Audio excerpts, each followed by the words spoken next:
Qu'est-ce qui se passe dans votre corps et comment gérer cette période dans laquelle passent 100% des femmes. Est-ce un fardeau? Non. Pourquoi est-ce que la nature aurait conçu quelque chose qui nuit à la vie? Ici, bien évidemment, on est plus dans les solutions naturelles, avec cette profonde aspiration en fait de se sentir bien dans son corps. Le vrai problème de la ménopause, c'est donc pas la ménopause, mais tout ce qui t'a amené dans cet état-là.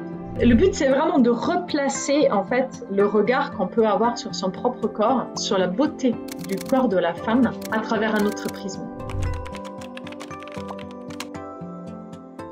Bienvenue dans cette masterclass sur la ménopause et la médecine chinoise, parce que c'est quand même un monde dada et là où je suis, où j'ai le plus d'expertise pour comprendre en fait à travers d'un chemin plutôt naturel de comment est-ce que ça se passe, qu'est-ce qui se passe dans votre corps et comment gérer cette période dans laquelle passent 100% des femmes. On y va sur ce super sujet que je me suis toujours refusée de traiter parce qu'en fait, moi, je suis pas ménopausée, donc j'ai pas du tout d'expertise sur mon propre corps sur ce sujet. Mais j'en ai accompagné vraiment suffisamment de femmes et en cabinet et dans le programme des alchimistes et dans tout ce qu'on fait en fait, dans les cures, dans l'univers du bon sens, qui fait qu'on a sur la durée vraiment cristallisé les clés essentielles de comment est-ce qu'on passe au mieux cette transition dans la vie d'une femme, parce que ce n'est rien d'autre que ça, et surtout de mettre en évidence que la ménopause, c'est pas du tout un événement isolé, en fait, c'est un tout et qui démarre à notre naissance. Il n'y a pas de avant et de après de la ménopause, en fait, il y a toute la vie de femme, toute la vie cyclique de la femme. Aujourd'hui, on a quand même l'impression que la ménopause est devenue une nouvelle maladie, en fait. Il y a 30% des femmes qui souffrent de symptômes sévères. Il y a 94%, j'ai trouvé plein de différents chiffres, ça va de 87 à 92 à 94, bon bref, de femmes qui souffrent au moins d'un symptôme de la ménopause. Donc 30% qui souffrent des symptômes sévères, 20% des femmes ménopausées sont traitées par une thérapie hormonale substitutive, dans laquelle il faut quand même dire qu'il y en a moins, parce qu'en fait, il y a 20 ans encore, quasiment toutes les femmes y étaient. En général, ces traitements hormonaux durent entre 2 et 5 ans, même si, et ça on le sait, il y a des études qui ont porté là-dessus, le risque de cancer du sein et de maladies cardiovasculaires semble augmenter avec des traitements qui sont plutôt de longue durée. Mais en fait, ça se couple bien évidemment aussi à tous les traitements qu'on a déjà eu en amont, entre les stérilés, la pilule ou d'autres traitements hormonaux. Donc celui-là se rajoute bien évidemment à toute la consommation hormonale qu'on a déjà eue dans notre vie de femme. Donc, est-ce un fardeau? Non. Pourquoi est-ce que la nature aurait conçu quelque chose qui nuit à la vie? C'est juste inimaginable. Qu'il y a peut-être des désagréments, ok, mais que ce soit vraiment quelque chose d'aussi grave à vivre et aussi, j'en suis pas sûre. J'ai lu plein de théories quand je me suis préparée à cette masterclass et je trouvais une théorie très très intéressante qui disait qu'en fait, l'homme et la femme n'ont pas été conçus pour vivre aussi, par la nature, à vivre aussi tardivement que nous, et que en général, quand la femme arrivait à la ménopause, donc en fait 50 ans à peu près, bah de toute façon, derrière, il restait plus suffisamment de temps de vie et que de toute façon, elle était donc réglée toute sa vie. Et en fait, après, elle mourait. Ce qui était peut-être encore vrai il y a, je ne sais pas, plus longtemps que ça. En arrière où il y avait de la mortalité beaucoup plus précoce. Mais bon, je suis quand même convaincue qu'en fait, que le corps est conçu pour fonctionner et pas pour souffrir, notamment celui de la femme. Donc, c'est vraiment des idées qu'il va falloir changer dans notre tête et s'autoriser juste à voir ça différemment. Et pour ça, j'ai envie de vous poser ici au début le vocabulaire qu'on utilise en médecine chinoise par rapport au corps de la femme. Et qui met tout ça dans une toute autre lumière, et on va revenir dessus, bien évidemment, j'avais juste envie de vous lancer en fait sur ça, pour dire il y a aussi toute autre chose derrière tout ce qu'on va voir dans les prochains diapos. En médecine chinoise, les règles, on les appelle les eaux célestes. Le feu originel, en fait, qui est le feu de vie, qu'on appelle le hara ou le dantian en médecine chinoise, s'appelle aussi le porte du mandat. C'est le mandat céleste, en fait. C'est là où le bébé s'incarne. La grossesse, on appelle ça le mûrissement du fruit. Le postpartum, on appelle ça le mois d'or. Tout simplement parce que pendant le postpartum des 40 jours, la femme, anciennement en médecine chinoise, est censée de rester dans son lit avec son bébé. Et tout le reste de la famille s'occupe pour qu'elle puisse régénérer son énergie. Et la ménopause, ben en fait, elle s'est appelée le second printemps. Donc en fait, cherchez pas. On part pour un second printemps durant cette conférence. Pour ceux qui ne connaissent pas, parce qu'il y en a plein ce soir qui ne connaissent pas mon univers, qui ne m'ont jamais entendu parler de moi et qui sont venus à moi tout en me découvrant. Je m'appelle Nina Bois, je suis formatrice en alimentation et spécialisée dans la médecine traditionnelle chinoise et la biochimie. Je suis coach, j'organise des stages, j'ai des programmes de formation, j'ai écrit un livre. Et tout ça est fruit en fait de mon propre cheminement dans la santé, où j'ai vaincu la sclérose en plaques depuis 17 ans. Hein. J'ai été diagnostiquée à 26 ans. Et j'ai fait ça grâce à l'alimentation. J'ai jamais pris de traitement, qui est réparatrice, régénérante. J'ai cheminé depuis mes 26 ans à travers tout ça. Je me suis formée sur multiples spécialisations. Pour en créer l'alimentation du bon sens et qui aujourd'hui est là pour aider tout le monde qui a des problèmes de santé. Parfois je dis mais en fait je suis la spécialiste des cas désespérés, mais c'est pas très vendeur en fait quand on dit comme ça, mais en fait c'est la réalité et j'aide les personnes en fait à rétablir leur fonction, leur corps, à le régénérer et à le faire fonctionner à nouveau alors qu'on le croyait perdu quoi. À qui s'adresse cette masterclass? Alors, j'espère qu'il y a au moins quelques hommes dans l'audience, mais je ne suis pas sûre. Elle s'adresse à 100% des femmes, toutes les femmes, quel que soit votre âge. Que vous soyez jeune, que vous soyez en périménopause, en pleine ménopause ou en post-ménopause, peu importe. La ménopause, ça concerne juste chacune entre nous. Donc en fait, c'est vraiment quelque chose d'important qu'il va falloir qu'on se... un sujet important qu'il va falloir qu'on aborde et que chacun de nous devra entendre. Puis après, ici, bien évidemment, on est plus dans les solutions naturelles, avec cette profonde aspiration en fait de se sentir bien dans son corps. Le but, c'est pas de vaincre une maladie, le but, c'est pas de se guérir à tout prix. Le but, c'est de trouver le juste équilibre dans son corps pour qu'on se sente bien et qu'on puisse tranquillement vivre notre vie jusqu'au bout. Donc, avec quoi est-ce que vous allez repartir de cette masterclass à la fin? Je vais vous faire comprendre les mécanismes de la ménopause en médecine, vous aider à comprendre la ménopause à travers la médecine chinoise. On va découvrir les clés de la médecine chinoise et de l'alimentation et de toute façon de la vie pour vivre une ménopause sereine. Et on va apprendre à comment rétablir sa santé hormonale et santé. Donc, moi j'ai adoré cette photo. À chaque fois quand je fais des PowerPoint comme ça, je vais à la recherche des photos. Et à chaque fois, ça me fait halluciner ce qui m'est proposé au niveau des recherches. Mais celle-là, je la trouvais plutôt marrante.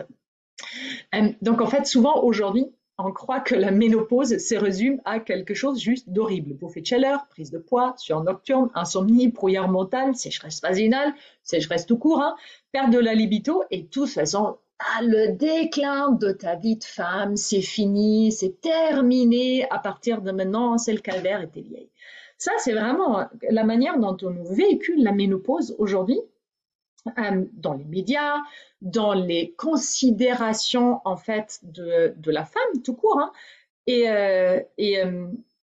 tout en propagant toujours la jeunesse. Vous imaginez même pas le nombre de photos que j'ai cherchées où je me suis dit on pourrait pas juste mettre une femme de notre âge dessus quoi bordel et pas des petites jeunettes de 20 ans tout jolies avec leurs magnifiques cheveux et tout ça. Je n'ai rien contre les jeunes femmes, mais c'est juste pas en concordance avec la société en fait, avec qui sommes nous les femmes et ça à tout âge de notre vie. Donc aujourd'hui, du point de vue médical, on a une ménopause pathologique qui est vraiment considérée avec des symptômes qui sont traités. La fin d'un cycle. Et encore, le pire truc que j'ai lu, moi j'ai halluciné, c'était la ménopause, c'est quand même 35 ans de la vie d'une femme. Je me suis dit, non mais, c'est un homme qui a écrit ça, parce que la ménopause, en fait, c'est une phase de transition, et puis après, il y a la vie avant et après la ménopause, quoi. Mais en fait, la ménopause ne dure pas 35 ans, du tout. Euh, et pourtant, on trouve que c'est une fin, mais c'est qu'une fin de cycle, en fait. On pense que c'est le déclin de la féminité, que c'est un calvaire pour tout le monde, et que de toute façon, tout le monde pourrait passer avec un traitement hormonal, quoi. Alors que non, il n'y a pas besoin. Euh, alors, les conséquences de ce point de vue qu'on a par rapport à ce que nous propose en fait la médecine occidentale, c'est souvent une absence totale des solutions holistiques, c'est-à-dire globales, c'est-à-dire qui vont prendre en compte le corps, la psyché, la forme physique, l'alimentation, l'hygiène de vie, tout ça en fait n'est pas considéré parce qu'en fait c'est vous avez un problème, hop hop traitement hormonal, allez-y madame. Euh, on a une absence d'information en fait, il n'y a pas d'accompagnement réel, accompagnement dans le corps médical. Donc j'espère que vous allez trouver vraiment des précieuses informations ce soir à cette masterclass. On a des problèmes de santé qui sont induits pour les traitements, même si elles vont alléger certains symptômes de la ménopause. On va voir ça en détail tout à l'heure. On a en général un mal-être physique avec une perte d'identité de la femme séduisante, en fait, comme je l'ai dit déjà tout à l'heure, et l'estime de soi qui peut baisser, alors qu'en fait, vous allez voir vraiment aucune raison, quoi. Alors la plus belle diapo, je vous ai réservé ça pour la fin parce que je la trouve tellement magique et je trouve que toutes les femmes devraient l'entendre. Donc en fait, je me suis dit, je vais pas la gêner à la mettre. Donc, on va passer straight away sur la ménopause du point de vue de la médecine. Donc en fait là, on va voir juste tous les trucs classico-classiques de la ménopause. Donc, on a les symptômes de la périménopause, de la ménopause. Alors, qu'est-ce que c'est la périménopause? En fait, c'est la phase avant la ménopause. Mais en fait, la périménopause, souvent, elle dit qu'elle commence fin de la trentaine, début de la quarantaine, voilà, et qu'elle peut durer jusqu'à 10 ans, jusqu'à la ménopause. Parce qu'on commence déjà à avoir quelques symptômes de la ménopause sans qu'on soit déjà en plein réajustement hormonal ou en pleine perte de règles, par exemple. Donc, durant ces deux périodes, je les ai mis ensemble parce que finalement, elles vont juste du plus léger au plus fort. On a des règles perturbées ou l'arrêt des règles, hein, les bouffées de chaleur, les réveils nocturnes, les sueurs nocturnes, les insomnies, la prise de poids au niveau de la ceinture abdominale, souvent la difficulté à perdre du poids, la sécheresse vaginale et des muqueuses, et au niveau des symptômes psychologiques, on peut avoir plus d'anxiété, d'irritabilité, dépression, maux de tête, migraine. Finalement, et vous allez voir quand on va faire la boucle avec la médecine chinoise, on peut mettre tous les symptômes sur le dos de la ménopause. Il suffit juste de dire c'est la ménopause. Alors qu'en fait, c'est vraiment lié plutôt à une dégradation et à un déséquilibre en fait du terrain de base. Et la ménopause va juste s'exprimer sur ce terrain déréglé et pas en être la cause. Donc, qu'est-ce qui se passe à la ménopause? Pour faire très très schématique, hein, en fait, la ménopause marque la fin du cycle féminin. Plus de règles. Ouais. Donc, avec ça, on aura bien évidemment un déclin de production des hormones féminines parce qu'en fait, c'est ces hormones féminines qui déclenchent les règles. On va avoir une chute des oestrogènes d'abord, suivie par une chute de progestérone, hein, parce qu'il n'y aura plus d'ovulation induite par les oestrogènes, ce qui va faire qu'on aura, d'abord on a tous les deux là, après il y a l'un qui chute, l'autre qui chute, et puis après ici on aura un rééquilibrage hormonal entre les deux, et en fait c'est ce rééquilibrage qui peut être vécu comme désagréable chez certaines personnes, et quand on va voir point de vue de la médecine chinoise, vous allez voir à quel point en fait c'est plus visible en fait cette idée du rééquilibrage hormonal. Et en fait, à la fin, que vous avez fait tout ça, ben en fait, vous allez voir que ça met juste en évidence une mauvaise hygiène de vie que vous avez pu avoir jusqu'à maintenant. Je vous explique ça. Alors, donc en général, on a trois grosses choses au niveau hormonal qui se passent lors de la périménopause. et après qui finissent dans la ménopause. J'ai délibérément pas mis tous les détails parce que c'est juste trop. Et je voulais vraiment aller à l'essentiel avec la médecine chinoise. Donc en fait, au début, il y a diminution de la progestérone avec une chute progressive jusqu'à atteindre les niveaux proches du zéro. Les fluctuations d'estrogène que vous pouvez avoir notamment durant la périménopause et qui d'un coup sont hauts, ils peuvent être bas, ça peut être des montagnes, ça peut être vraiment déréglé parce que le corps, en fait, comme il n'y a plus d'ovulation, il y a moins de stimulation, il y a moins d'énergie, donc en fait, le rythme de cycle et le rythme est perturbé et du coup, ça fait un peu tout et n'importe quoi et on a l'impression que notre corps fait tout et n'importe quoi. Et après, souvent, on a aussi la thyroïde qui est mêlée avec souvent une hypothyroïdie, mais ça peut être aussi une hyperthyroïdie qui peut se déclencher durant la ménopause et s'ajouter aux symptômes présents. Et vous allez voir tout à l'heure que toutes ces questions sont liées souvent à des déclins du yin, au déclin du yang, et l'hypothyroïdie, en l'occurrence, est vraiment liée au déclin du yang. Donc pour ceux qui s'intéressent à ça, vous pouvez noter ça, hypothyroïdie, vide de yang. Je vais vous mettre un peu le rôle des hormones parce que c'est hyper intéressant, parce que les hommes ne les ont pas, il n'y a que nous qui les ont, et c'est très intéressant de voir en fait ce qu'ils peuvent faire dans le corps et de quoi ils sont responsables, et du coup, toutes ces et j'en ai que choisi quelques-uns, de toutes ces fonctionnalités de notre corps qui sont touchées par la ménopause. Pas parce qu'en fait, ils vont arrêter de fonctionner, à part le cycle, bien évidemment, après la ménopause, mais parce qu'en fait, il va falloir que le corps trouve un réajustement au niveau des hormones avec ce qui lui reste après la ménopause. Donc en fait, la progestérone, lors du cycle, elle va épaissir la muqueuse et garantir la grossesse, et elle va élever légèrement la température corporelle après l'ovulation. Gardez ça en tête. La progestérone, elle chauffe le corps. Elle va réguler le système nerveux, avec une influence sur la régulation de l'humeur, avec des propriétés sédatives et anxiolytiques, aidant à prévenir l'anxiété et la dépression. Et en fait, elle joue un rôle dans le renforcement et la modulation des défenses immunitaires et elle régule l'équilibre hydrique et élimine le sodium. Donc en fait, les femmes qui ont des problèmes qui sont liés à l'eau à l'intérieur du corps, en fait, ça peut aussi avoir des causes hormonales. Le rôle de l'estrogène. Alors là, sachez que l'estrogène, je l'ai nommé un peu plus tard le Joker, c'est vraiment, alors, à la limite, en lit ça, on a envie de se dire, mais en fait, sans estrogène, je vais mourir. Donc, en fait, le rôle de l'estrogène intervient dans la santé des muscles et des os, contribue à la préservation de la masse musculaire et de la densité osseuse. Vous avez déjà sûrement entendu parler que ménopause égale ostéoporose et que c'est inévitable et qu'il va falloir se traiter. Et si vous ne prenez pas un traitement hormonal, vous allez vous casser des os à partir de vos 60 ans et bla bla bla. C'est juste un rôle qu'a l'estrogène, mais les hommes, ils n'ont pas tous de l'ostéoporose. Donc en fait, ça ne peut pas être la raison, parce que les hommes n'ont pas d'oestrogène. L'estrogène intervient dans la beauté, la brillance, l'élasticité et le pulpe en fait de la peau, des cheveux, de la brillance, voilà. Et gardez ça en tête, comment l'estrogène travaille dans le corps. Et intervient aussi de la production d'énergie, favorise le métabolisme énergétique, contribue à la vitalité générale de nos cellules. Et la liste continue.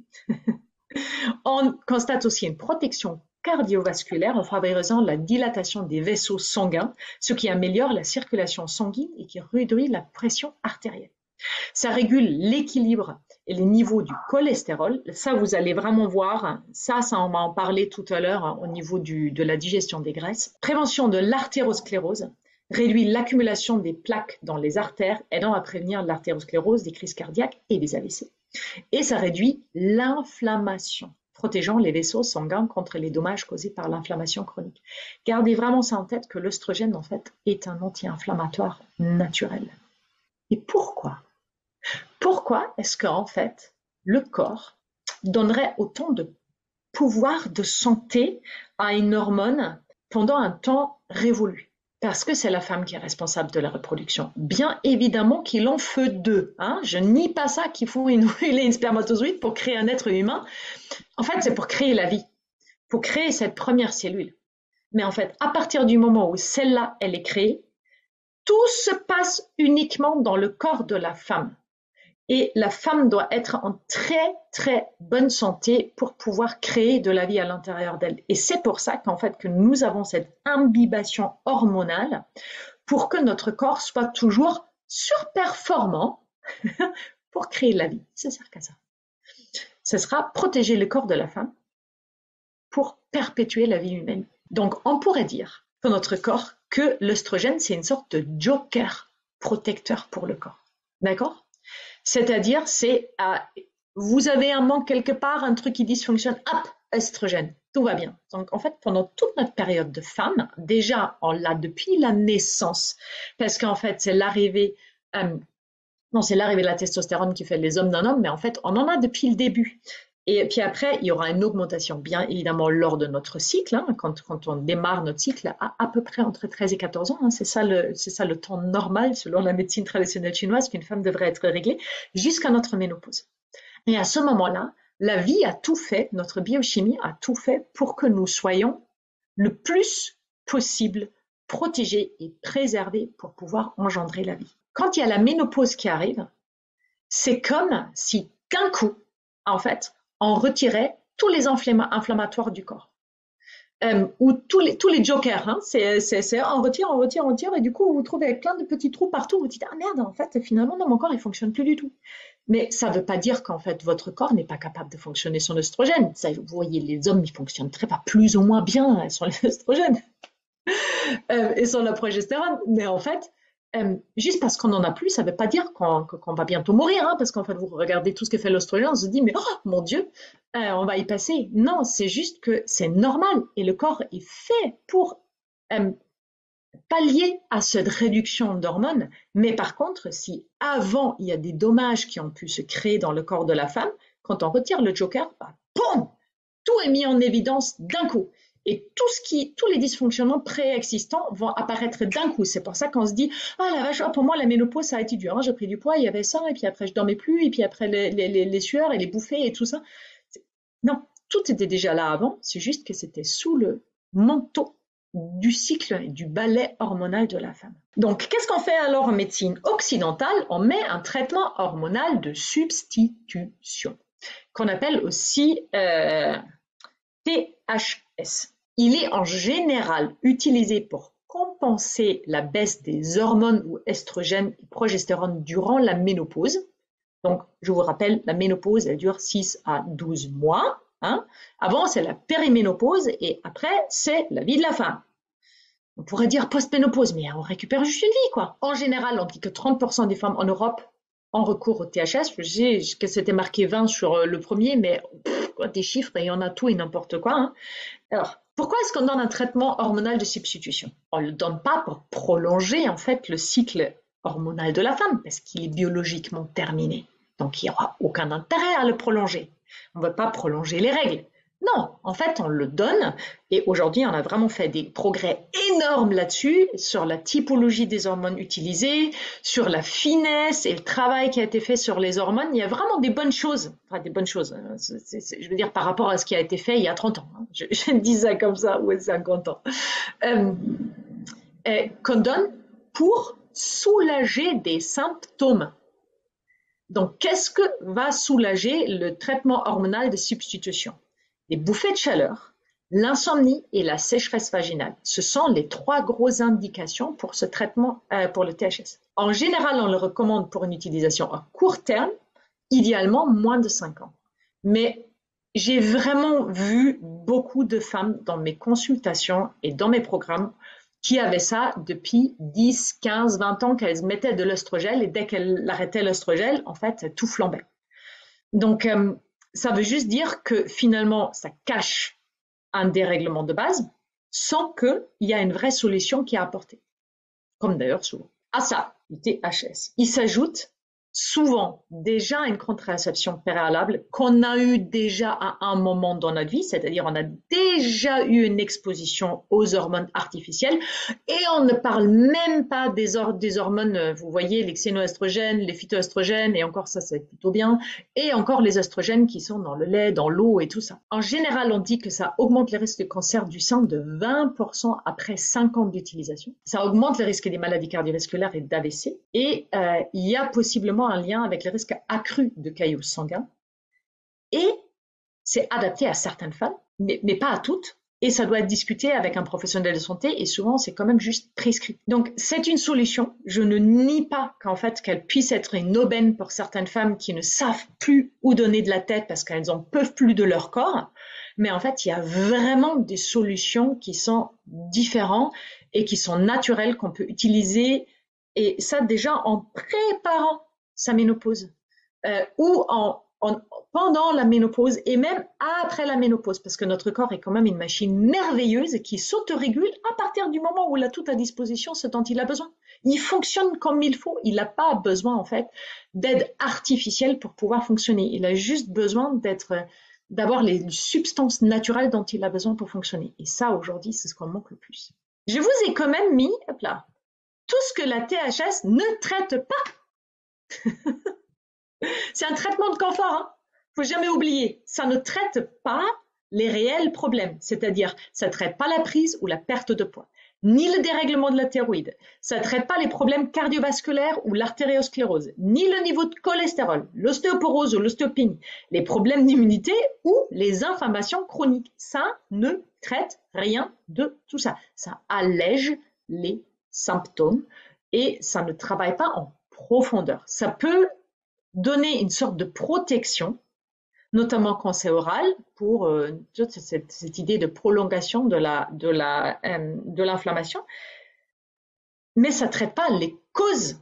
Pourquoi c'est? J'en ai déjà parlé, mais en fait, ces causes externes du dérèglement hormonal qui se passe dans notre corps à nous, hein, et qui fait qu'on rentre dans une phase soit déjà en périménopause, soit en ménopause, et du coup, ça se prolonge post-ménopause, parce que notre corps n'a pas ce dont il a besoin au niveau de l'alimentation, on va en parler tout de suite, mais il a surtout plein de choses dont il n'a pas envie et qui aujourd'hui sont omniprésents dans notre alimentation, dans notre environnement, dans nos vêtements, à travers la pollution, les perturbateurs endocriniens, les pesticides, les aliments transformés, les médicaments que nous prenons qui interviennent vachement en fait sur la production hormonale, la charge toxique accrue et le stress chronique auquel nous sommes exposés, le manque de sommeil, la sous-nutrition due à la pauvreté des nutritionnels des aliments modernes. En fait, on a tout simplement constaté qu'entre 1940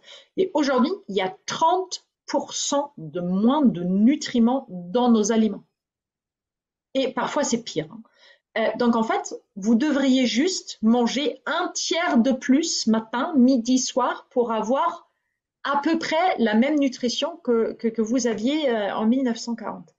Donc on peut pas en fait, on peut pas juste manger et avoir suffisamment de nutriments en se remplissant en permanence de matière qui est dépourvue de nutrition. Donc nous sommes aujourd'hui dans ce dilemme qui n'est pas qui est un problème en soi, mais qui n'est absolument pas du tout insurmontable. Je veux dire, on est tous vivants, hein, on est toutes là. Hein. Donc en fait, si ça faisait mourir tout le monde, on serait déjà toutes morts. Donc heureusement que notre corps est capable de gérer avec ça, mais pas avec toute la facilité. Donc en fait, on a ces facteurs qui contribuent évidemment au déséquilibre hormonal, hein, et ça influe, une fois que le cycle hormonal est perturbé, ça influe sur vraiment toutes les parties de la femme, en permanence. Je vais juste mettre une petite parenthèse sur les oestrogènes, parce qu'en fait, je n'en parle pas spécifiquement après, même si je suis sûre que vous allez poser la question. Aujourd'hui, on dit toujours, oui, mais il faut se préserver, il ne faut pas prendre trop de soja à cause des phytoestrogènes, c'est dangereux pour le corps. Non, le soja est naturel. Donc en fait, c'est une plante qui pousse sur cette planète. Donc en fait, c'est absolument pas du tout dangereux pour le corps. Par contre, aujourd'hui, vous avez plein d'oestrogènes qui sont dans le lait de vache, qui sont dans l'eau, parce que depuis les années 70, 60, il y a des milliards de femmes qui pissent leurs pilules dans l'eau, et cette eau-là est bien évidemment évacuée, en fait, les eaux usées dans nos rivières, dans la mer, recyclée, pour qu'on la reboive. Et en fait, sachez que nous, la société d'aujourd'hui et les installations que nous avons au niveau des traitements des eaux, nous ne savons pas filtrer les médicaments. Et ils le savent. Donc en fait, tous les jours, quand vous buvez l'eau du robinet, vous buvez des oestrogènes. Et ça a d'ailleurs même déjà impacté la fertilité de la population des poissons d'eau douce. Et ça remonte jusqu'à des animaux hyper archaïques, en fait, comme les crocodiles, qui sont tellement anciens, leur génétique est tellement ancienne qu'eux, ils survivent pas. Donc en fait, même dans des fins fonds d'Afrique, on trouve déjà en fait des malformations sexuelles chez des crocodiles parce qu'en fait ils sont exposés à des oestrogènes. Quand vous buvez de l'eau en plastique, le plastique en général, les emballages plastiques diffusent des microplastiques dans les aliments et dans les boissons, notamment quand ils sont chauffés ou quand ils sont empreints de gras, et qu'on appelle les xénoestrogènes. Je pense qu'en fait la moitié de vous n'en a jamais entendu parler. Donc on entend parler des phytoestrogènes qui sont naturels et qu'on se dit oh non, le soja, faut pas en manger, alors que tous les jours vous mangez des estrogènes issus de l'industrie pharmaceutique et vous buvez et vous mangez des xénoestrogènes qui, elles, pour le coup, sont vraiment dangereux pour le corps et vont vraiment impacter l'équilibre hormonal. Bon, j'avais juste envie de dire ça. Et puis après, on a toutes les causes internes du dérèglement hormonal, dans lequel on trouve la suite, en fait, de ce qui est notre alimentation moderne, hein, ce que j'ai déjà dit. Donc, en fait, on a des carences nutritionnelles. On manque des micronutriments, notamment zinc, magnésium, vitamine B, vitamine D et iode. On va les renommer tout à l'heure sur une diapo, mais vous pouvez déjà les noter. On a souvent des problèmes de faiblesse digestive. Aujourd'hui, vous avez tellement de gens qui ne digèrent plus rien. Pourquoi? Parce qu'on mange des choses qui ne sont pas adaptées à notre corps. Et vous allez voir tout à l'heure quand on va plonger dans les yin et le yang. Voilà. Souvent, on constate des dysfonctionnements du foie avec une mauvaise détoxification. Ça ne veut pas dire qu'il faut détoxifier votre foie. Ça veut dire qu'il faut relancer l'énergie du foie. Ce n'est pas la même chose. On a du coup donc des difficultés de production hormonale parce que notamment on a des manques d'apport de bons gras qui sont indispensables et qui sont la base de la production hormonale. C'est le foie, on va revenir, qui gère la digestion et la production du gras dans le corps. N'importe quel gras. Et toutes les hormones, sans aucune exception, des hormones sexuelles sont issues d'oméga 3 et de ce qu'on appelle aussi le cholestérol. Si vous n'avez pas une bonne transformation du cholestérol, cela va impacter votre production hormonale. Et si votre corps n'a pas suffisamment de bons acides gras à disposition, oméga 3, hein, graines, algues, huile de poisson, oléagineux, enfin poisson tout court. Ça va se limiter un peu à ça. Il y en a un peu dans la protéine animale, mais en général, c'est vraiment ça qu'il faut consommer en quantité suffisante. Si vous consommez de l'huile de colza, cela ne va pas être suffisant pour pallier vos besoins en oméga 3 pour avoir une bonne assimilation du gras et une bonne production hormonale, par exemple. Le surpoids, la graisse du surpoids va fixer les hormones. Les hormones sont faites à base de gras. Le gras et le gras, c'est comme un aimant. Et du coup, quand vous êtes en surpoids, vous allez avoir moins de diffusion hormonale dans votre corps et les hormones sont un peu retenues dans votre couche graisseuse au lieu d'aller à l'endroit qu'ils doivent influencer. Les médicaments aux traitements hormonaux, bien évidemment, vont influencer aussi sur le foie, sur la production hormonale et peuvent perturber. Et ça concerne toutes les femmes et tous les traitements médicaux. Hein. Que vous ayez pris une pilule ou que vous ayez pris des antibiotiques ou que vous ayez pris des anti-inflammatoires sur 3 mois, peu importe. N'importe quel traitement va influencer là-dessus. Le cortisol élevé aussi, qui est un gros fléau de nos temps modernes, avec un stress, une impression de bonne énergie, alors que le corps n'est pas nourri. Hein. C'est-à-dire, quand le cortisol est élevé, on a l'impression de pouvoir dormir 6 heures, de tout accomplir, d'avoir une super bonne énergie, de pouvoir même encore aller au boulot et au sport, alors que vous occupez des enfants, en plus vous êtes resplendissante et tout ça, alors que vous dormez 6 heures par nuit. Que de temps en temps vous êtes un peu énervé et que en fait théoriquement vous mangez qu'1 ou 2 fois par jour parce que ça vous suffit largement et parce que votre corps n'a pas besoin de plus, ben en fait à ce moment-là, sachez que vous avez déjà un cortisol trop élevé. Le cortisol, l'hormone du stress, met notre corps dans un état d'hyperfonctionnement qui nous fait croire qu'on est en super bonne santé et que tout va super bien. Mais en fait, notre corps est déjà dans une difficulté de gestion en fait de sa propre énergie. Et ça vide en fait les surrénales et ça met à mal tout le corps. Et puis après, on peut se retrouver aussi avec des excès de cuivre, de fer que vous n'allez jamais retrouver dans une analyse de sang. Parce qu'en fait, là, on parle des accumulations qui se passent au niveau cellulaire et pas dans le sang. Donc, il y a des tests spécifiques pour ça. Le vrai problème de la ménopause, c'est donc pas la ménopause, mais tout ce qui t'a amené dans cet état-là. C'est tout au niveau de ce que tu as mangé, au niveau de ce que tu as fait, dit, tout ça, en fait, a amené l'état dégradé de la ménopause. Et maintenant, vous savez tout ça, on va remettre tout ça au niveau de la médecine chinoise.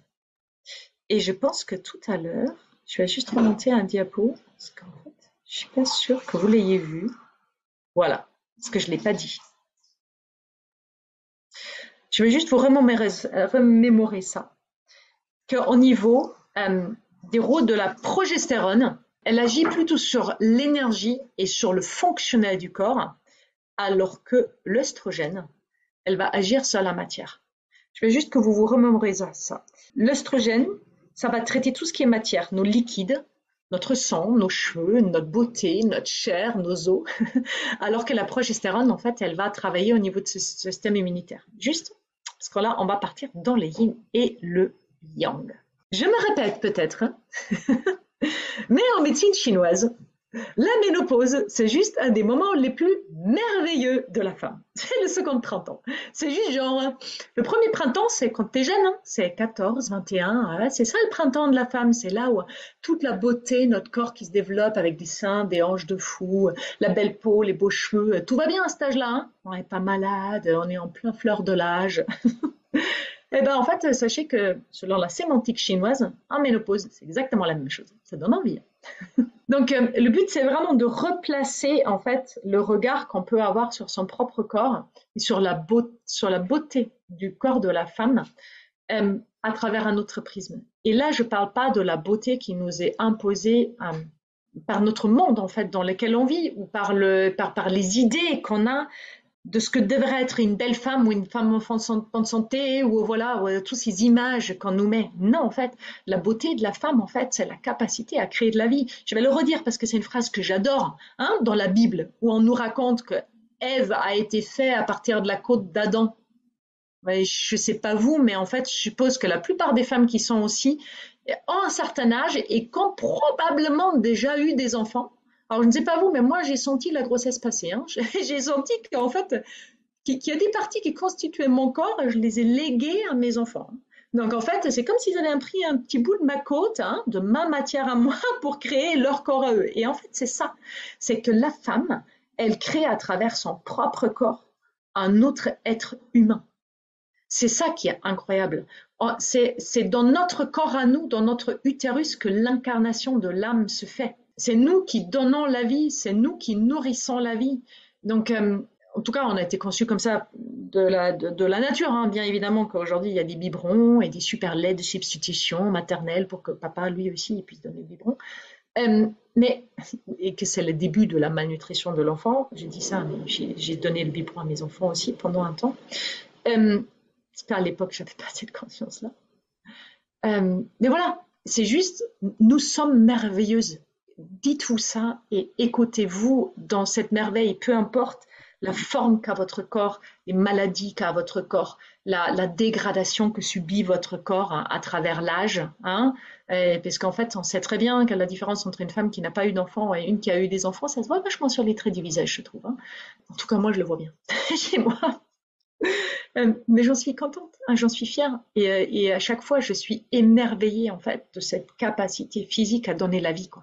Donc, connectons juste à ça. Donc, on va faire une petite discrétion sur les enseignements de la médecine chinoise pour ceux qui ne les connaissent pas. Parce que c'est à travers ce prisme-là, précisément, et tous les mots qui sont marqués ici, n'hésitez pas à prendre une petite photo de l'écran, là, où vous allez comprendre en fait votre corps d'une manière complètement différente et vous allez pouvoir situer votre ménopause, vos symptômes et votre fonctionnement à l'intérieur de ça. Donc, le yin et le yang sont les deux grands équilibres de chaque corps, pas uniquement du corps de la femme. Et en fait, les deux, vous le voyez, j'ai mis au milieu là le signe yin-yang et vous vous dites, oh, mais elle a fait un truc joli, c'est pas noir et blanc. Ah non, en fait, le yin-yang n'a jamais été noir et blanc. Le yin-yang a toujours été l'eau et le feu. Donc, l'eau, c'est yin, le feu, c'est yang. Et là, vous voyez déjà la grande différence entre les deux. Le yin, vous pouvez le toucher, vous pouvez toucher l'eau. Vous pouvez le tenir, même si c'est un peu difficile à tenir dans la main, vous pouvez. Le feu, vous ne pouvez pas la toucher. Le feu, c'est une énergie. Déjà, ça, c'est très chaud, ça brûle, ça fait mal. Hein. Donc, le yang est largement plus dangereux que le yin. Et en fait, vous ne pouvez pas le saisir, en fait. Par contre, vous pouvez le ressentir. Alors que l'eau, il faut déjà être dedans pour pouvoir vraiment bien le ressentir. Le feu, il s'approche un peu de vous, vous le sentez tout de suite. C'est ça, en fait. C'est deux essences même. Donc, le yin, dans le corps, il va se manifester dans tout ce qui est matière. Tout votre corps, l'intégralité de vos muscles, tendons, ou n'importe, en fait, tout ce que vous pouvez toucher est yin par essence. Notamment le sang. Et le sang, c'est vraiment l'image de tous les liquides. En médecine chinoise, le lait maternel, c'est du sang. On dit très bien qu'il ne faut pas prendre des médicaments parce que ça passe dans le lait maternel, parce qu'en fait, le sang, notre propre sang, est transformé à travers nos glandes dans les seins pour devenir du lait maternel. Tous les liquides que nous pouvons avoir dans le corps sont yin. Donc, le yin gère toutes les chairs, les muscles. Hein. Le yin est froid. Le yin se manifeste la nuit. Le yin a tendance à ralentir le corps. Le yin est mou. Et le yin permet de relâcher. Je vais vous faire l'image entre le yin et le yang après au niveau des forces. Le yang agit sur la fonctionnalité, sur l'énergie, sur notre métabolisme. Le yang est chaud. Il agit le jour. Il permet d'accélérer, de mettre de l'énergie. Il est plutôt dur, ou en tout cas, il va condenser. Et cette force, en fait, entre le relâcher et le condenser, et le relâcher et resserrer, vous pouvez l'observer à tout endroit de votre corps. Le yin, je ne sais pas si vous connaissez le slime, sinon vous pouvez tout simplement imaginer qu'est-ce que ça fait si on verse un verre d'eau sur une surface plane. L'eau, il va partout, il va s'étaler et s'étendre. C'est ça la force du yin. Dès que le yin n'est plus contenu dans quelque chose, il va partout. Le yang, lui, en l'occurrence, il va faire l'inverse. Le yang, il va faire cette force-là. Il va maintenir les choses, il va les resserrer pour les tenir. En général, les deux sont en juste équilibre. D'accord? Prenons un exemple hyper sexy, mais vous allez très vite comprendre. Les varices ou les hémorroïdes, hein, parce que comme ça, vous avez l'image directe, d'accord? D'habitude, vous avez une circulation sanguine qui est comme ça, qui a une certaine tenue, en fait, dans ses veines, hein, c'est censé être droit, plus ou moins.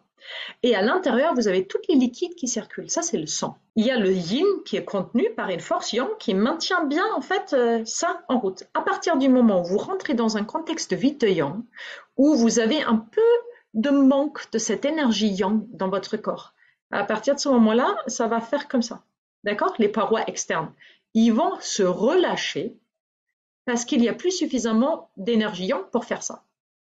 Donc, et qu'est-ce qui va se faire? Ben, en fait, du coup, la veine, elle va plus du tout être droite, elle va être comme ça. Elle va se tortiller comme un spaghetti cuit.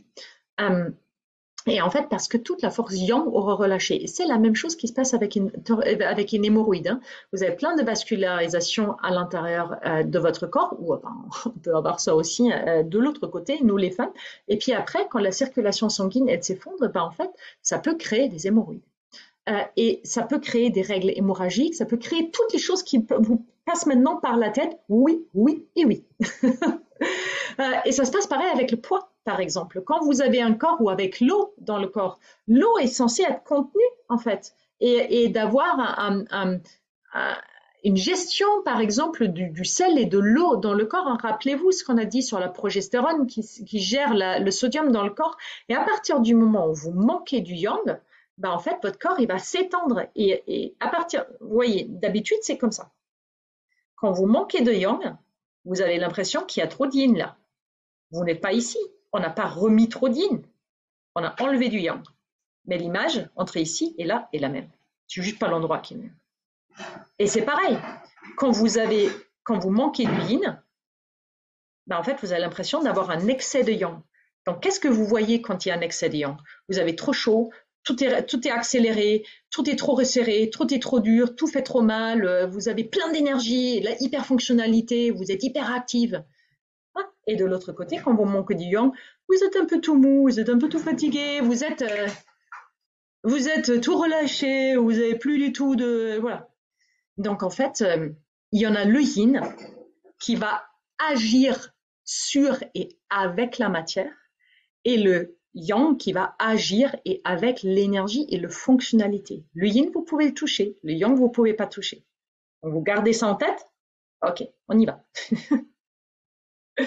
Donc, comment est-ce qu'on va se retrouver avec un yin ou un yang épuisé dans le corps? Surtout sous le prisme là de cette ménopause, hein, mais en fait, ça influe bien évidemment sur toutes les autres parties de votre vie. Les règles abondantes, les dons de sang répétés, les opérations, les hémorragies, les pertes de sang quelconques, hein, les grossesses, toutes les fausses couches, tous les avortements, les allaitements, le stress, bien évidemment, l'insomnie, le manque de repos la nuit et de régénération la nuit. Et ne pas manger assez de nutriments ou de quantité de matière de ce que vous avez besoin pour votre corps. Et puis après, on va voir ce qui épuise le yang. Le yang, il réchauffe le corps. Hein. Donc en fait, le yang s'épuise quand il y a trop d'exposition au froid, l'eau froide, pas assez habillé. Hein. En fait, des ballerines avec des petites souquettes et un pantalon bien sexy alors qu'il fait moins de 3 degrés. Avec un manteau très chic avec des manches jusque-là sans les gants parce qu'on n'aime pas et sans bonnet parce que sinon ça détruit la coiffure. Ça, c'est la porte ouverte au vide de yang ou les crop tops là. Hein. C'est s'exposer trop régulièrement à ces températures. En fait, il y a ma fille qui est juste derrière là et en fait, elle me regarde, elle me dit, mais elle me lance un truc là. Bah oui, j'en ai profité. L'exposition à l'eau froide, des douches froides, des bains froids, marcher pieds nus sur sol froid, ça amène du froid dans le corps et ça va épuiser votre yang. Pourquoi?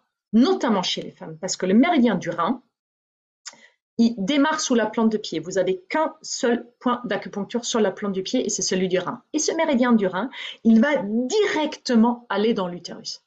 Parce qu'en fait, c'est l'énergie du rein en médecine chinoise qui est responsable de la procréation. Donc en fait, juste en marchant pieds nus et en des pieds tout le temps froids et non protégés, ben en fait, vous creusez le vide de yang dans votre corps. Bien évidemment aussi, avec trop de travail physique, trop d'efforts, trop de sport intense, qui vous fait trop transpirer, qui vous fait trop perdre de la chaleur et de l'énergie, alors que déjà à la base vous n'en avez pas, va vous faire perdre du yang. Bien évidemment aussi le stress sur ménage, un travail trop intellectuel hein, avec les méninges là ici qui tournent tout le temps.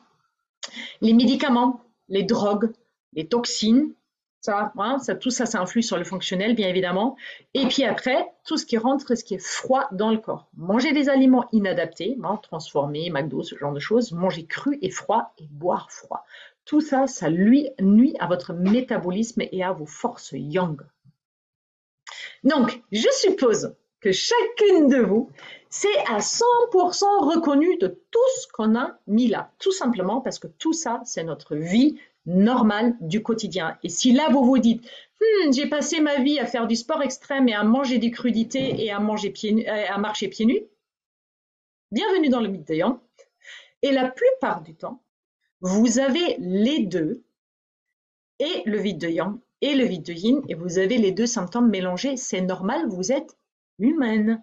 Donc, on ne peut pas être que l'un ou l'autre. Souvent, on a une prépondérance, mais s'il y a l'un qui manque, c'est-à-dire quand il y a la fonctionnalité de notre corps qui est perturbée, bien évidemment, il aura des difficultés à produire de l'énergie, de la matière. Et du coup, vous êtes dans un perpétuel mouvement qui va, c'est le serpent qui se mord la queue. C'est juste un grand classique des médecines chinoises, vous n'allez pas en mourir, enfin non, tout le monde va en mourir à la fin de ça. Mais en fait, c'est pas une fatalité. Et en fait, c'est assez facile d'en sortir. Quelles sont les manifestations d'un terrain vide de yang? C'est le ralentissement. C'est le hypothyroïdie, hypotension, hypofonctionnement du corps. D'accord? Donc, en général, on va trouver fatigue, frilosité, souvent pieds et mains froids, manque d'entrain, dépression, surpoids, œdème ou accumulation d'eau, hein. Oui, aussi le lipoœdème, oui, aussi la cellulite, oui. La faiblesse immunitaire, les problèmes digestifs de tout genre, peu importe, que ce soit l'estomac, l'intestin, SIBO, RCH, oui. Remontée acide, oui. Les douleurs de cycle, les douleurs physiques. Beaucoup de douleurs physiques sont liées au trop plein de froid en fait dans le corps, avec un manque de chaleur. Et puis après, beaucoup de maladies dégénératives ou dites de société sont aussi le fruit en fait d'un manque de fonctionnalité de notre corps. Diabète, prédiabète, maladies cardiovasculaires, maladies dégénératives comme l'Alzheimer, Parkinson et tout ça. Souvent, on trouve aussi une prépondérance de vide de yang. Et le vide de yin, ben, c'est tout le contraire. C'est une espèce de surexcitation. Et sachez que vous pouvez avoir les deux. C'est-à-dire là, on a plutôt le stress. Alors, je dis vide de yin, mais souvent c'est vide de yin et vide de sang, parce qu'en fait, le vide de yin, le réel vide de yin, c'est quelque chose qui arrive très très tard dans la vie d'une femme. Et souvent, on va plutôt retrouver des vides de sang, en fait, pour les femmes. D'accord? Donc, on va trouver stress, émotivité, hypersensibilité, irritabilité. Crampes, tremblements, insomnie, réveil nocturne, engourdissement, sécheresse, mauvaise vue, pâleur, manque de force musculaire et aménorrhée ou perte en tout cas de la puissance du cycle. Ça, ce sont les grands classiques du vide de sang. On va plutôt l'appeler comme ça. C'est que quand vous avez cette image-là, en fait, quand vous avez les deux en équilibre, tout va bien. Quand vous êtes en vide de yang, hein, il y a tout le yin qui apparaît beaucoup plus fort avec ralentissement, mou, doux, froid, hein, il n'y a plus rien qui fonctionne. Et puis après, il y a le vide de yin, en fait le vide de sang, hein, quand il y a effectivement tout le yang, toute la hyperfonctionnalité qui va se manifester. Et par exemple, un tremblement ou une crampe, c'est un grand classique en fait d'une suractivité du yang, hein, c'est une suractivation du mouvement. Alors qu'il n'y a pas suffisamment de matière pour recevoir toute cette énergie-là. Ça fait comme un électrochoc. C'est ça les yang en fait. C'est très désagréable. Donc oui, les crampes nocturnes sont tous liés au vide de sang. Classons donc les symptômes de la ménopause en yin et yang. Je suppose que vous vous êtes déjà un peu reconnus. Donc, les symptômes du déclin du yin, donc principalement du déclin de l'œstrogène, et les symptômes du déclin du yang, où on a un plus gros déclin de la progestérone. Donc, quand on est en vide de yin, on va avoir plus de bouffées de chaleur diurnes et nocturnes, et là, en marée. Contrairement aux bouffées diurnes qui sont rapides, qu'on appelle échappement. Je vous fais une petite image de ça. Quand le corps est très faible, donc vide de yang, hein, quand il n'y a plus suffisamment de fonctionnalité et qu'il y a manque de force en fait pour retenir la transpiration, retenir les urines, retenir les selles, retenir les règles, et tout coule et on n'a plus de contrôle là-dessus. Et c'est pareil avec la chaleur. C'est-à-dire quand vous avez un coup de stress ou un coup d'émotion, ben en fait, vous allez avoir un petit coup de chaud. Et on connaît tout ça sur une émotion, ou quand on rencontre quelqu'un desquels on est amoureux, c'est pouf, ça nous... Oh, ça, c'est un échappement. Et quand le corps est fatigué, très fatigué, ben en fait, ces échappements-là, ils peuvent être réguliers. Et vous pouvez en avoir 20 dans la journée. Alors que c'est la journée, c'est quasiment pas la nuit. Et ça va faire, oh, pouf, c'est chaud, ça va durer 30 secondes et c'est fini. Ce n'est pas une bouffée de chaleur à proprement dire, c'est ce qu'on appelle un échappement de chaleur qui est lié à la fatigue du corps et un manque de capacité de resserrer et de garder cette chaleur à l'intérieur du corps. C'est-à-dire, là, vous êtes dans un cercle vicieux qui, en plus de ça, vous perdez le dernier reste de chaleur que vous avez encore. Alors que les bouffées de chaleur du vide de yin, ça peut être le jour, mais principalement c'est la nuit.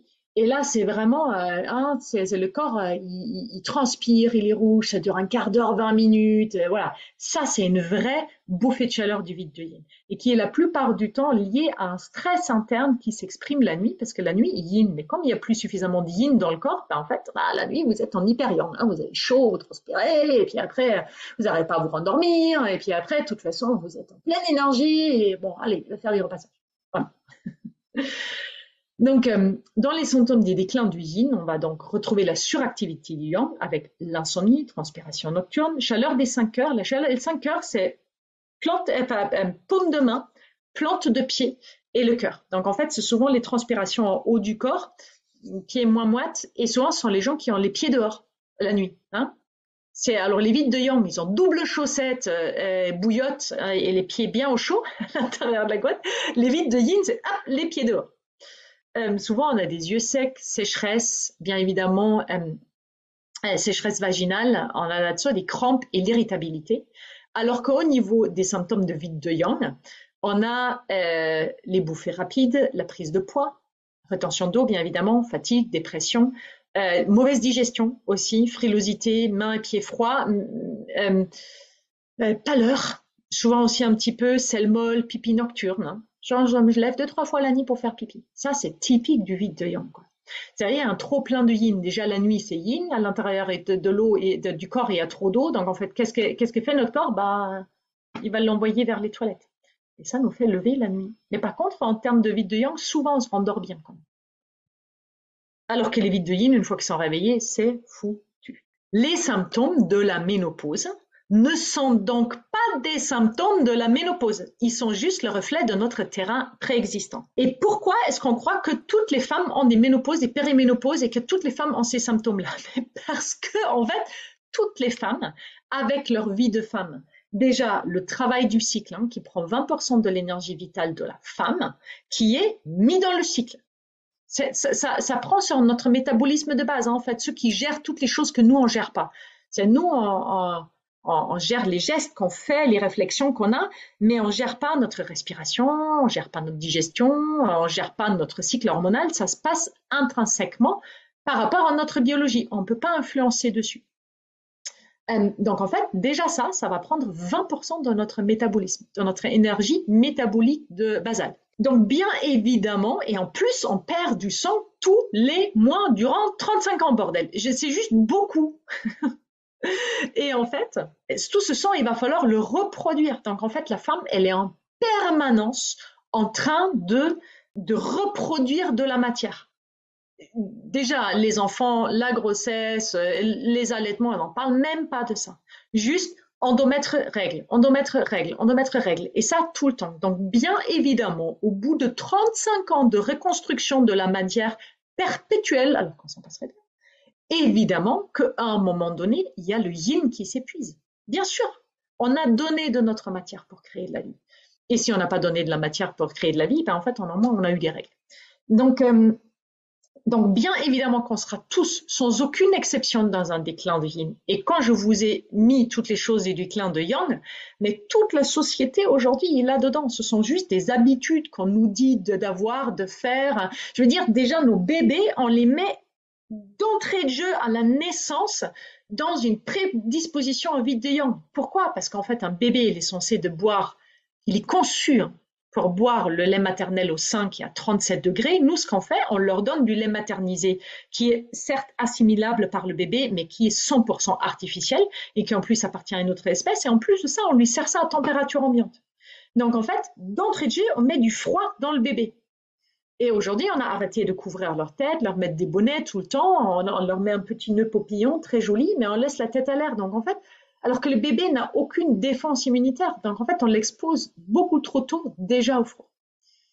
Et puis après, on continue un crop top, les chaussettes à l'air, les chaussures à l'air, les bains d'eau froide, les poches glacées dans les culottes. Je veux dire, aujourd'hui, on a vraiment les crudités, tout va, tout vient, les yaourts, les salades et tout. C'est pas des mauvais aliments. Mais en trop grosse quantité, ça nuit au corps. Et ça, aujourd'hui, toutes les femmes, sans exception, sont là-dedans. Et que vous soyez en périménopause, en pleine ménopause ou en post-ménopause, peu importe, vous êtes soit en vide de yin, soit en vide de yang, soit dans les deux. Soit vous êtes à un niveau très haut, soit à un niveau moyen, soit à un niveau très bas. Peu importe, on est tous là-dedans parce qu'on est vivante. Et c'est OK. Moi aussi, je suis là-dedans. Si vous avez peut-être remarqué, j'ai une petite prépondérance au trop plein de yang hein, et un petit vide de sang. Donc c'est normal. Le but, c'est juste de dire, je n'ai pas besoin de subir mes symptômes. Je peux tout simplement apprendre à les réguler et à mettre en place les choses qu'il faut pour que je puisse fonctionner correctement, même si je suis en vide de yang, même si j'ai envie de yin, parce que de toute façon, vous allez l'être. On vous donne donc 3 clés essentielles pour juste pallier à ça parce qu'on se dit, mon Dieu, mais finalement, c'est foutu. Entre mon vide de yin, mon vide de yang que j'ai depuis que j'ai 15 ans et l'alimentation moderne, l'eau que je bois, les médicaments que j'ai pris et de toute façon, c'est foutu. Non. En fait, on peut faire des choses et avec très peu de choses, vous pouvez avoir des super gros résultats. Et parfois, dans mes accompagnements, dans mes programmes et tout ça, je me dis, mais c'est con, ça se résume tout à ça? Oui, ça se résume à ça, en fait, quand on l'applique. Et en fait, pour ceux qui ont déjà fait les alchimistes, n'hésitez pas à mettre un petit commentaire dans le chat pour que les autres le voient. C'est aussi simple que ça. Il suffit juste de l'appliquer.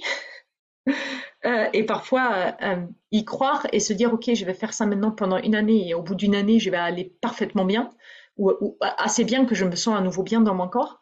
Ben en fait, on s'est dit, ah non, c'est chiant, non, je vais pas y arriver, non, ça va pas marcher, mais pourquoi je fais ça? Alors qu'en fait, la clé réside là-dedans. La clé réside tous les jours à faire un petit peu quelque chose pour notre corps dont il a besoin. Donc la première clé, c'est manger ce dont le corps a besoin pour que ton métabolisme puisse bien fonctionner. Et dans la matière, et dans le fonctionnement.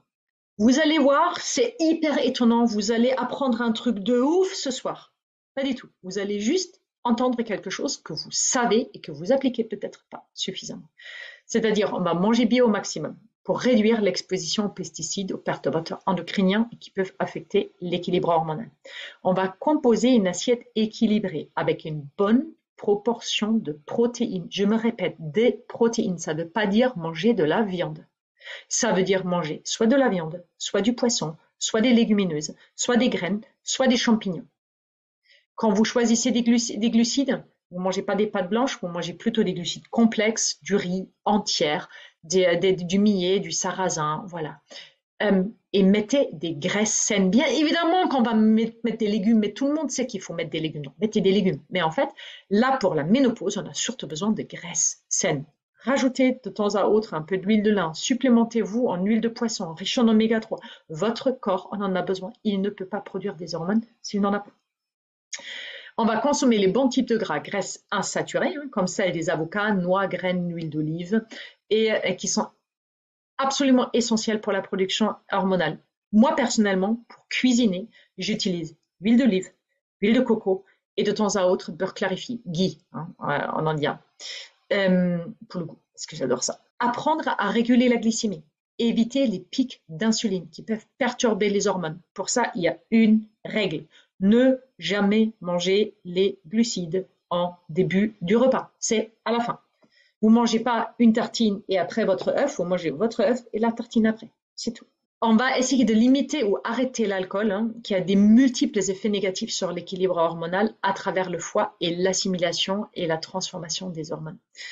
Ça ne veut pas dire qu'on ne peut pas boire de temps à autre un verre de vin de bonne qualité ou de boire des alcools un peu distillés à base de plantes amères. Tout ça, c'est bon pour la santé à petite dose. Mais en fait, trop d'alcool régulier n'est pas bon pour le corps. Et sachez que l'alcool, les deux alcools les plus yin qui existent, c'est la bière et les cocktails. Donc, si vous avez un problème de vide de yang et vous avez déjà trop de yin dans le corps, en fait, c'est les deux trucs que vous ne devriez pas boire. Et puis après, on va essayer de trouver, vraiment ça c'est important, une eau de qualité, avec une eau pure, filtrée, pour éviter l'ingestion des substances chimiques perturbatrices et notamment des médicaments. Vous avez plein de filtres qui sont en vente. Je peux vous dire par exemple le filtre Berkey. Vous avez Doulton, les filtres Doulton qui sont pas mal. Vous avez plein de différents filtres. Mais le filtre Brita n'est pas un filtre. Ça enlève les mauvais goûts de l'eau, mais ça filtre pas les hormones. Donc en fait là, il faut vraiment investir dans un système qui est cher ou sinon vous achetez de l'eau minérale en bouteille, en verre. On a des comportements alimentaires qui sont aussi très mauvais pour le corps. C'est compter les calories et se mettre en hypocalorie, c'est-à-dire ne pas manger suffisamment pour le corps. Ça peut vraiment créer des carences nutritionnelles, du stress inutile pour le corps et ça perturbe les signaux naturels de faim et de satiété. Donc faire un régime restrictif, c'est juste le pire truc que vous puissiez faire pour votre équilibre hormonal.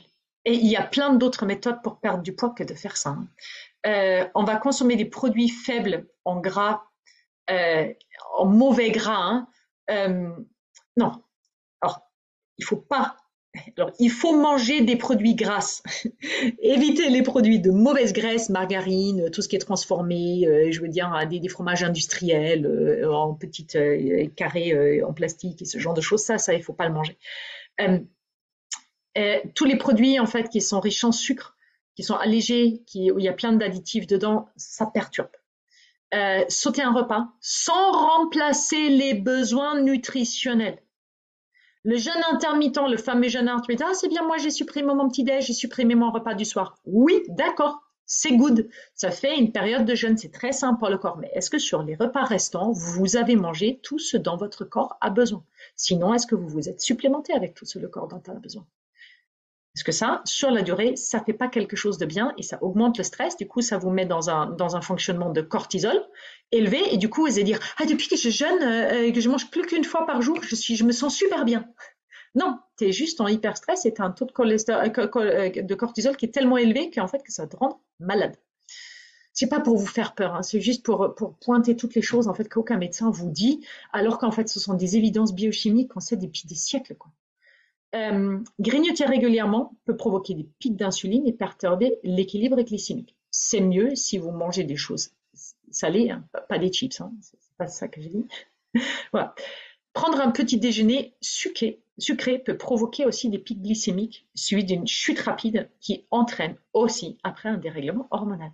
Donc en fait, le petit déjeuner salé, idéalement avec des protéines, des bonnes graisses, et éventuellement même des légumes. Moi, c'est ce que j'ai fait. J'ai un repas salé le matin. Un petit mot sur les régimes spécifiques qui, par moment, peuvent vraiment nuire au corps alors qu'on pense bien faire. Le choix du sel. Il faut vraiment utiliser un sel complet, c'est-à-dire soit un sel de Guérande, enfin un sel de mer complet, gris, collant, hein, ou éventuellement du sel d'Himalaya, mais surtout pas un sel raffiné qui rissole bien avec des oxydes d'aluminium dedans pour que ça colle pas.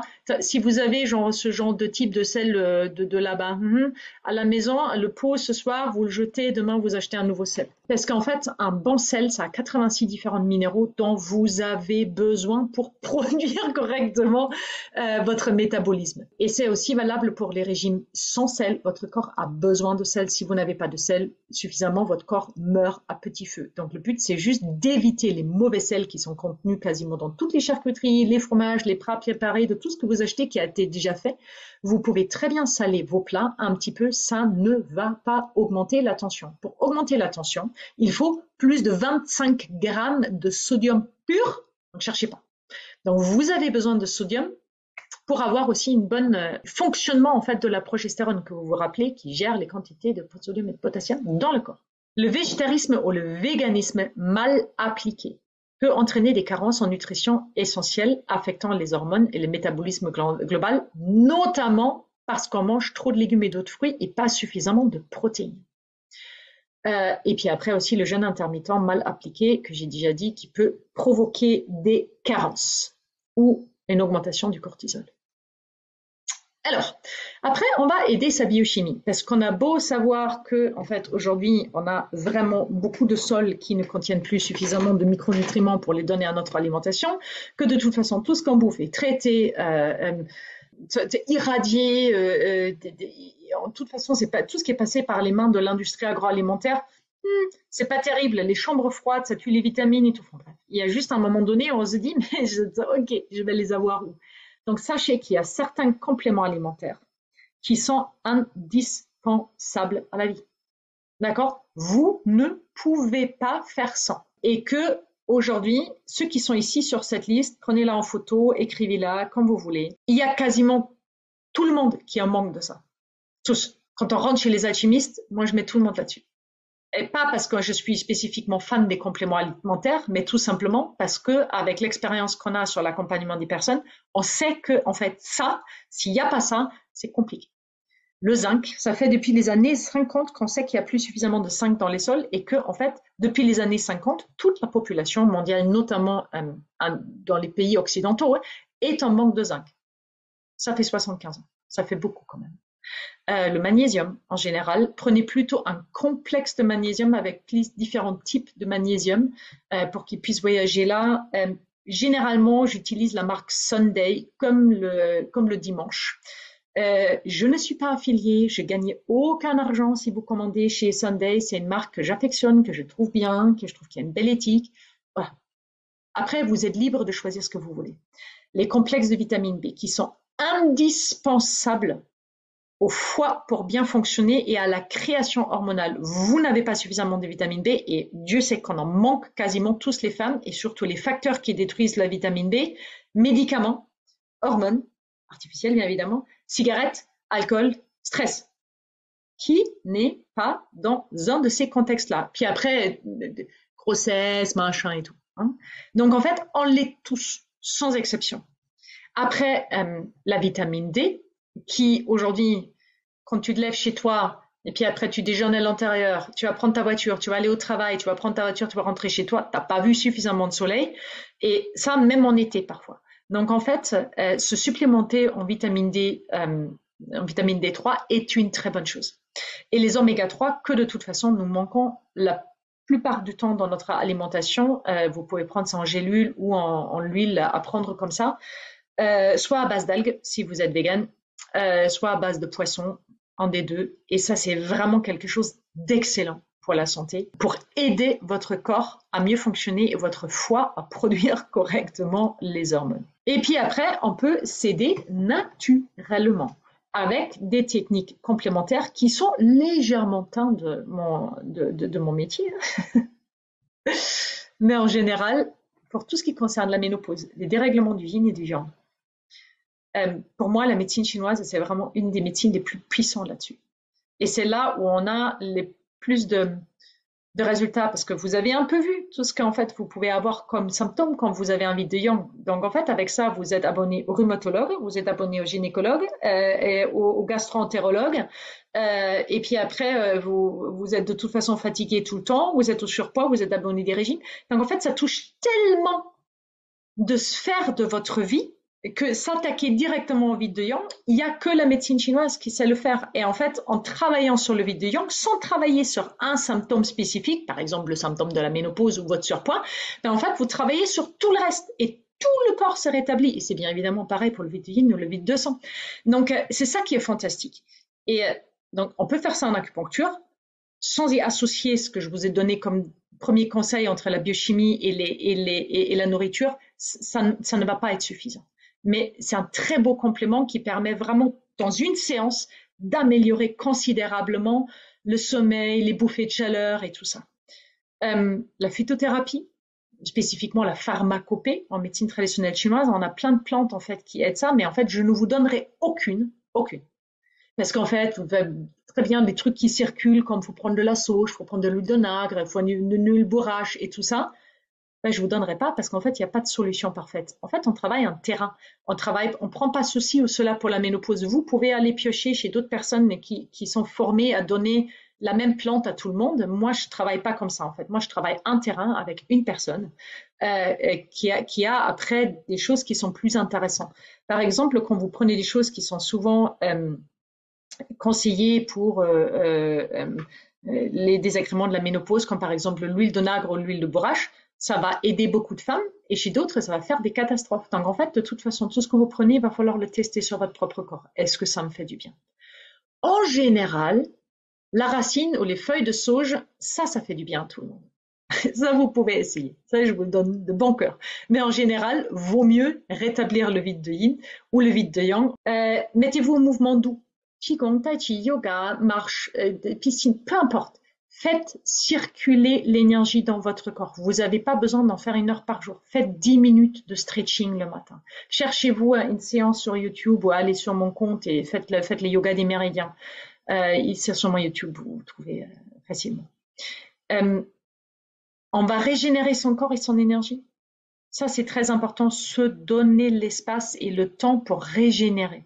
Comprendre qu'en fait, que notre corps, à un moment donné, a souffert et a souffert, entre guillemets. Hein. Voilà, c'est juste une vie. Mais qu'il a besoin, en fait, des moments de régénération, que vous avez besoin de pause, que vous avez besoin de dormir sur le canapé, que vous avez besoin de partir en vacances avec une copine et de laisser votre famille. Vous avez besoin de ça, en fait. Et ça, depuis que vous êtes jeune jusqu'à après, quoi. C'est votre corps, il a besoin de reconstituer sa matière. Et perdre du poids, si vous avez du surpoids, est très important en fait pour la santé hormonale. Euh, Nous, chez les alchimistes, on accompagne ça, on fait ça, on a des solutions pour ça, parce que comme j'ai déjà dit, si tu veux perdre du poids, tu fais un régime, ben en fait, tu vas doublement nuire en fait à ton équilibre hormonal. Ah, alors, à savoir qu'il y a plein de femmes qui sont un peu en surpoids et qui arrivent à avoir une ménopause sans aucun problème et qui vont jusqu'à la fin de leur vie et tout va bien. Ce n'est pas une fatalité en fait, ni un vide de yin, ni un vide de yang, ni une ménopause. Rien n'est une fatalité dans notre corps. La question, c'est toujours de comment est-ce que je le vis et qu'est-ce que je fais pour aller mieux. Et en fait, quand vous dites ah je comprends pas, elle fait toujours ça, elle a rien du tout, moi je fais juste ça et tout fout le camp, c'est que vous n'êtes pas dans son corps, vous n'êtes pas son corps à elle, vous êtes le vôtre et vous pouvez faire qu'une seule chose, c'est de vous occuper de vôtre et apprendre à dialoguer avec le vôtre, apprendre à le connaître, à le ressentir, à l'observer, à dire tiens si je fais ça, ça me fait pas du bien.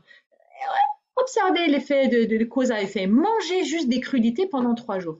Voilà, hop, demain, je m'y mets. Pendant 3 jours, que des yaourts, des salades, des trucs crus. Je ne cuisine rien, rien de chaud. Observez ce que ça fait votre corps. Je vous assure qu'au bout d'une journée et demie, si vous le faites vraiment, si vous avez un terrain de vide de yang, au bout d'une journée et demie, vous en pouvez déjà plus. Si vous le faites avec attention. Alors que on le fait souvent avec beaucoup d'inattention. Le matin, une tartine, à midi, un sandwich et le soir, une salade. Vous avez mangé que froid et que cru. Moi, avec quelques petits trucs cuits dans votre sandwich, mais voilà. Donc en fait, il est très important en fait de réadapter votre style de vie aux besoins de votre corps. Alors, et là, c'est mon diapo préféré. Parce que tout ce qu'on a vu jusqu'à maintenant, hein, on s'est dit quand même, putain, c'est pas très joyeux tout ça. La ménopause, c'est quand même un sacré merdier. Où finalement tout est mis en lumière. Tout ce qu'on n'a pas fait, pam, il y a la claque de la vie qui vient de dire ah, tu t'es pas bien occupé de toi-même. Moi aussi, ma vie, elle me donne des claques de temps à autre. Hein. En fait, je suis pas une sainte. J'ai autant de failles que vous toutes.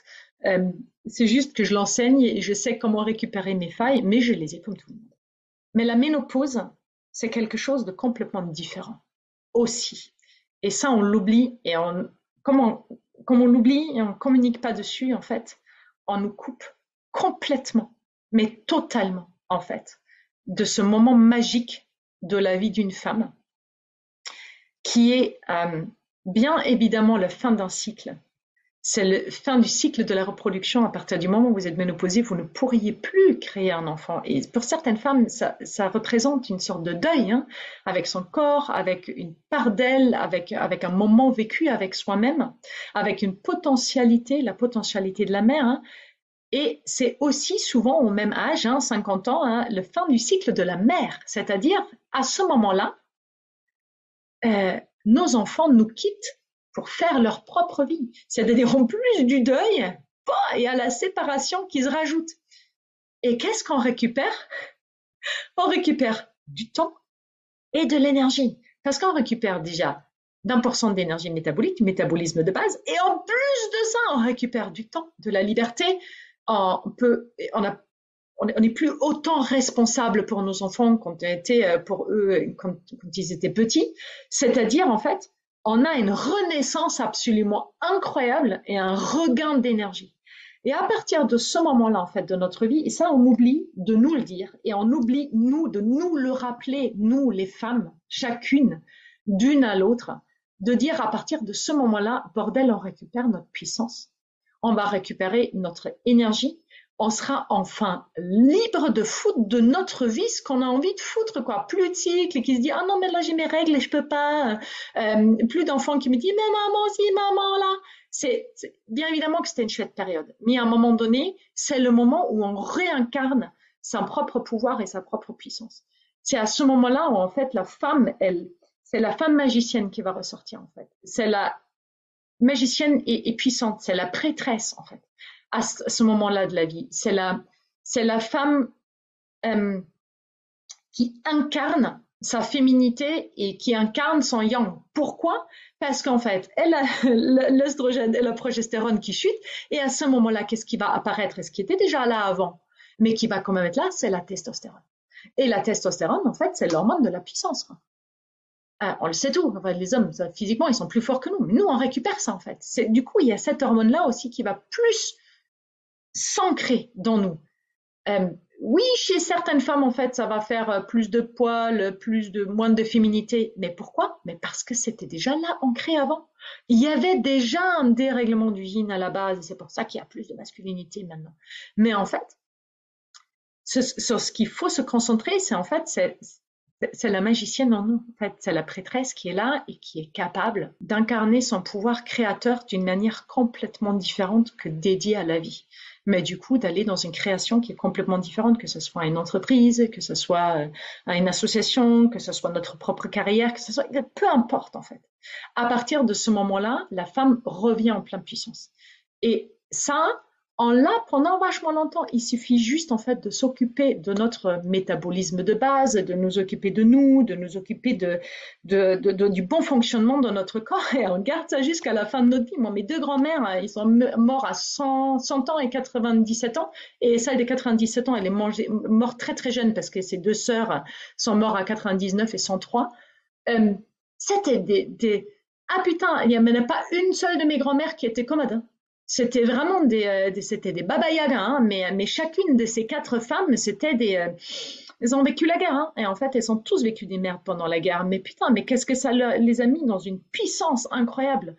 Et elles avaient ça, alors qu'aujourd'hui, on nous dit qu'on l'a plus, alors elles les ont incarnées jusqu'à la fin de ses jours, quoi. Et j'ai juste envie de vous dire, mais que vous l'ayez déjà passé, que vous soyez pleinement dedans, que que vous la préparez, que vous la craignez, soyez joyeuse que derrière, en fait, vous vivez une renaissance énergétique absolument incroyable. Et, et que la vie, elle est juste magique, magique et puissante derrière. Et qu'en fait, pour ça, il suffit juste de s'aimer et de s'occuper de soi. Et j'en place une dernière parce que je la trouve très jolie. Et ici réside toute la différence en fait entre s'aimer et se respecter. Parce que s'aimer, souvent, c'est je me fais du bien aujourd'hui. Allez, je me commande une pizza, je me repose sur le canapé. Voilà. Ça, c'est s'accorder de la douceur. C'est OK.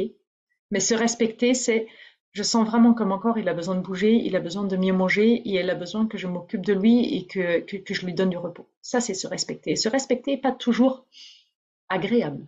C'est pas toujours, ça nécessite en fait de se bouger un peu à l'intérieur, mais c'est ça s'aimer en fait. Le réel amour de soi, c'est ça, ce respect-là. Et en fait, à la ménopause, la vie nous invite à reprendre ce pouvoir-là et reprendre ce respect-là avec nous pour nous rendre juste les femmes les plus magiques et les plus belles jusqu'à la fin de nos jours, quoi, et de nous honorer en tant que telles.